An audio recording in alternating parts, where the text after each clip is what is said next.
Un millionnaire est allé expulser son locataire, mais a été choqué d'entendre deux petites filles dire « Victor Langston ne croyait pas à la chance. Il croyait au contrat, au délai et aux conséquences. » À 57 ans, il avait bâti sa fortune pierre par pierre. Immobilier. Programme de luxe. Avis d'expulsion. Il n'y avait pas de place pour la compassion. Alors, lorsque le gestionnaire immobilier lui a remis un dossier avec la mention « Unité 3B », 3 mois de retard, Victor n'a pas bronché. Il a glissé la vie dans son manteau, a traversé la ville dans sa Mercedes noire et s'est garé dans l'allée fissurée d'une maison de ville autrefois magnifique, maintenant affaissée par l'usure. Le plan était simple, frapper, servir, partir. Il ne s'attendait pas à ce que la porte s'ouvre sur deux petites filles en robe bleue assortie. Elles ne devaient pas avoir plus de 6 ou 7 ans. Leurs grands yeux, sombres et tremblants, ont croisé les siens avec une peur qui a fait oublier à Victor ces mots. « Ta mère est-elle là ?» demanda-t-il d'une voix plus douce que d'habitude. La plus âgée, debout, avec un courage forcé, secoua la tête. Elle dit qu'elle reviendra la semaine prochaine. La plus jeune s'avança, les yeux embués. « S'il vous plaît, ne prenez pas notre maison. Nous attendons maman. Elle dit que M. Langston nous aiderait si quelque chose tournait mal. » Le sang de Victor se glaça. « Que as-tu dit ?» demanda-t-il. La fille aînée fouilla dans la poche de sa robe et en sortit une enveloppe froissée. Son nom complet était écrit dessus, d'une écriture qu'il n'avait pas vue depuis des années. Elena. Il l'ouvrit sur le porche. À l'intérieur se trouvait un mot d'accent grave, peine quelques lignes. Victor, si tu lis ceci, cela signifie que je suis parti. Je ne voulais pas te demander comme ça, mais elles n'ont personne d'autre. Elles s'appellent Lily et Leia. S'il te plaît, prends soin d'elles. Le monde tournait. Elena Martinez. Elle faisait partie de son passé, celui qu'il avait enfoui profondément sous des années d'ambition. Elles s'étaient rencontrées il y a plus de 10 ans. Elle était locataire dans l'un de ses premiers immeubles. Chaleureuse, passionnée, têtue. Elles avaient partagé quelques brefs et beaux mois. Il était parti lorsqu'il avait obtenu le contrat à New York. Il se disait que c'était le moment opportun. Croissance de l'entreprise. Il n'a jamais regardé en arrière. « Où est ta mère maintenant ?» demanda Victor en s'accroupissant. Les filles secouèrent la tête. « Elle a dit qu'elle devait aller réparer quelque chose, » murmura Leia. Elle ne revint jamais. Victor entra. L'appartement était silencieux. Trop silencieux. Pas de lumière, pas de télévision, juste 2 petits lits, quelques boîtes de céréales vides et un mot sur le réfrigérateur rappelant aux filles comment réchauffer les restes. L'air sentait légèrement la lavande et le désespoir. La main de Victor se serra. Il regarda l'avis d'expulsion dans la poche de son manteau, le plia en 2, puis en 4, puis le déchira lentement. Il le rapporta à manger du coin. Il s'assit maladroitement à la petite table de la cuisine pendant que les filles mangeaient comme si elles n'avaient pas mangé de repas chaud depuis des jours. Il les observa attentivement, la façon dont elles restaient serrées les unes contre les autres, la façon dont elles chuchotaient avant de répondre, la façon dont leurs yeux se fixaient constamment sur la porte, comme si elles attendaient toujours que quelqu'un la franchisse. Cette nuit-là, il appela tous les hôpitaux. Aucune trace d'Elena. Puis il appela un détective privé. « Trouvez-la, dit-il, et gardez le secret. » Victor ne dormit pas. Au lieu de cela, il s'assit dans son appartement du centre-ville, fouillant dans un vieux carton de rangement. Il trouva une photo de lui et Elena, souriant devant un café bon marché, la main sur sa poitrine, son bras autour de sa taille. Il se demanda si elle avait déjà voulu lui dire qu'elle était enceinte. Il se demanda si les filles l'étaient. Il s'arrêta. Est-ce que cela avait de l'importance le lendemain matin? Il était de retour à la maison de ville. Les filles étaient toujours là, attendant toujours. « Vous nous emmenez maintenant ?» demanda Lily. Victor s'agenouilla près d'elle. « Non, dit-il doucement.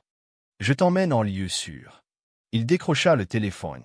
« Videz l'aile des invités, dit-il à sa gouvernante. Nous avons de la famille qui arrive. » Victor n'aurait jamais pensé voir le couloir de son appartement en attique bordé d'ours en peluche, de crayons et de petites chaussures.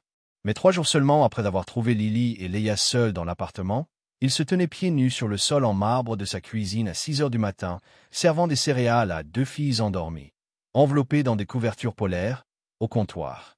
Elle lui faisait confiance, les yeux écarquillés. Pas de questions, pas de colère, juste de la confiance.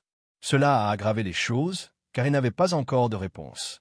Et au fond de lui, il craignait la vérité. Le détective privé a appelé cette nuit-là. Victor, a-t-elle dit doucement. J'ai trouvé Elena. Il se prépara. Elle est dans le coma, accident de voiture, aucune pièce d'identité. Elle est dans un hôpital du comté sous Jane depuis près de 3 semaines. L'estomac de Victor a lâché. Elle était en vie pendant tout ce temps, seule, non identifiée.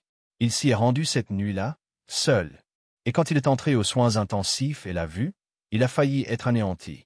Son visage était couvert de bleu, des tubes partout. Mais il l'a reconnue.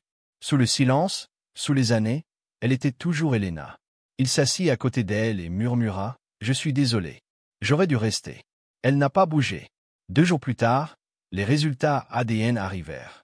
Victor fixa l'enveloppe pendant près de 10 minutes avant de l'ouvrir. Les mots étaient clairs. Père biologique non compatible. Il n'était pas leur père. Il n'était même pas de la même famille. Pendant un instant, ses genoux fléchirent.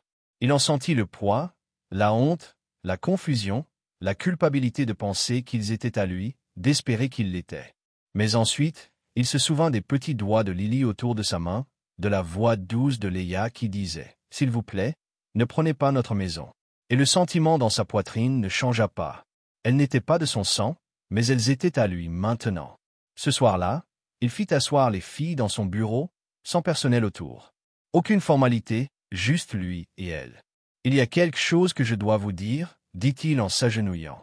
Les filles semblaient inquiètes. « Je ne suis pas votre vrai père, » dit-il doucement. « Et je ne sais pas si votre maman se réveillera, mais je veux que vous sachiez quelque chose. » Il posa une main sur leurs 2 dos. « Je ne vais nulle part. Tu n'auras plus jamais à avoir peur. » Leia se mit à pleurer. Lily lui jeta les bras autour du cou. « Je savais que tu étais bon, » murmura-t-elle. Les semaines passèrent. Elena reprit lentement conscience, même si sa mémoire était fragile. Victor s'assit avec elle tous les jours, lui lisant des histoires, la nourrissant et lui montrant des photos des filles. Un matin, ses yeux se remplirent de larmes. « J'ai toujours voulu te le dire, » murmura-t-elle. « Ce sont mes nièces. » Victor cligna des yeux. « Elena, ma sœur, est morte en leur donnant naissance. Je n'étais pas censé les élever. Mais je ne pouvais pas les laisser. Je ne savais pas où aller. Je me souvenais juste que tu avais été gentille autrefois, que tu avais tenu parole lorsque tu avais promis de m'aider si jamais j'avais besoin de toi. » Victor sentit sa gorge se serrer. Il avait fait cette promesse il y a des années, autour d'un café, une promesse qu'il n'aurait jamais imaginé tenir jusqu'à maintenant. 6 mois plus tard, l'adoption était finalisée. Victor Langston devint leur tuteur légal. Elena se rétablissant bien, il a également choisi d'emménager. Non pas comme invité, mais comme membre de la famille. La maison de ville qui régnait autrefois en silence résonnait désormais de leçons de piano, de projets scientifiques, d'histoires du soir et de rires dans le couloir. Victor ne portait plus de costumes élégants tous les matins. Parfois, il laissait son téléphone derrière lui. Il préparait des crêpes. Il peignait les cheveux des poupées. Il apprenait à tresser. Il ne se souciait plus de ce que pensait son conseil d'administration, car l'homme venu expulser 2 orphelins avait reçu quelque chose dont il ignorait avoir besoin. Un foyer. Si vous avez aimé cette histoire, n'oubliez pas de la commenter et de vous abonner pour découvrir d'autres histoires émouvantes, dramatiques et inattendues. Et dites-nous dans les commentaires d'où vous nous regardez. Nous adorons avoir de vos nouvelles. À la prochaine, restez curieux et continuez à regarder.